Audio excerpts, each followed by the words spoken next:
சேலம் மாநகரில் உள்ள அழகாபுரம் காவல் நிலையத்தில் இரவு திருநங்கைகளை வைத்து நூதன பூஜை நடத்தப்பட்டது தொடர்பாக உரிய விசாரணை நடத்த மாநகர காவல் ஆணையர் உத்தரவிட்டுள்ளார். இதுகுறித்த கூடுதல் விவரங்களோடு செய்தியாளர் வினோத் இணைப்பில் இருக்கிறார். வணக்கம் வினோத், என்ன நடந்தது? முழு விவரங்களை பதிவு செய்யலாம். சேலம் மாநகர் அழகாபுரம் காவல் நிலையத்தில் புதியதாக பொறுப்பேற்ற பெண் காவல் ஆய்வாளர் தவமணி வாரந்தோறும் வெள்ளிக்கிழமை இரவு திருநங்கைகளை கட்டாயப்படுத்தி அழைத்து வந்து காவல் நிலையத்தில் சிறப்பு பூஜை நடத்தப்படுவதாக நமது நியூஸ் தமிழ் தொலைக்காட்சிக்கு தகவல் கிடைத்தது. இதனையடுத்து நேற்றைய தினம் அந்த பகுதிக்கு சென்று பார்த்தபோது 2 திருநங்கைகள் அழைத்து வந்து காவல் நிலையத்தில் நடு வளாகத்தில் வைத்தே சிறப்பு பூஜையானது செய்யப்பட்டது.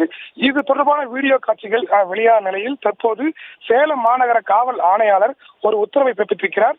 நேற்று எதற்காக இந்த பூஜை நடத்தப்பட்டது, இந்த பூஜையில் யார் யார் பங்கேற்றார்கள் என்பது குறித்து தொடர்பான விசாரணை தற்போது நடைபெற்று வருகிறது.